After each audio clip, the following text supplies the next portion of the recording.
കേരളത്തിൽ UDF തരംഗമെന്ന് TM. Nasar. കേരളത്തിൽ UDF തരംഗമെന്ന് Kaipamangalam നിയോജകമണ്ഡലം ഐക്യജനാധിപത്യ മുന്നണി സ്ഥാനാർത്ഥി ടി.എം. നാസർ അഭിപ്രായപ്പെട്ടു. കൊടുങ്ങല്ലൂർ കാവിൽക്കടവ് കോപ്പറേറ്റീവ് കോളേജിൽ വോട്ട് രേഖപ്പെടുത്തി മാധ്യമങ്ങളോട് സംസാരിക്കുകയായിരുന്നു അദ്ദേഹം.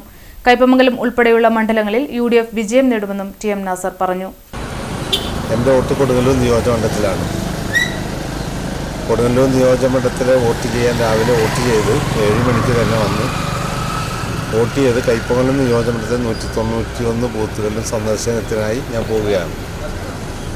ഞാൻ വോട്ട് ചെയ്തപ്പോൾ രാവിലെ നീണ്ട ക്യൂ ആണ് ഞാൻ കൊടുങ്ങല്ലൂർ കാവിൽക്കടവിലുള്ള കോപ്പറേറ്റീവ് കോളേജ് ബൂത്തിൽ കണ്ടത്. ഇത്ര നീണ്ട ക്യൂ ഇതിനു മുമ്പ് കാണാറില്ല. സത്യമാണ് 10-30 പേര് വോട്ട് ചെയ്യാണ്ട്, ഇന്നതല്ല ഒരു 100-ലധികം പേർ വോട്ട് ചെയ്യാൻ രാവിലെ തന്നെ എത്തിയിരുന്നു. എങ്ങും ഐക്യജനാധിപത്യ മുന്നണിക്ക് അനുകൂലമായ ഒരു തരംഗം ഈ തെരഞ്ഞെടുപ്പിലുണ്ട്, എവിടെയുമുണ്ട്. അത് കൊടുങ്ങല്ലൂരിലുമുണ്ട്. കൊടുങ്ങല്ലൂരിൽ മോദി ലേനിഷ് സ്ഥാനാർത്ഥി, കയ്പമംഗലത്ത് ടി.എം. നാസർ എന്ന കളിയനായ എൻ്റെയും സ്ഥാനാർത്ഥിത്വം തന്നെ സ്വീകരിക്കും, അംഗീകരിക്കും.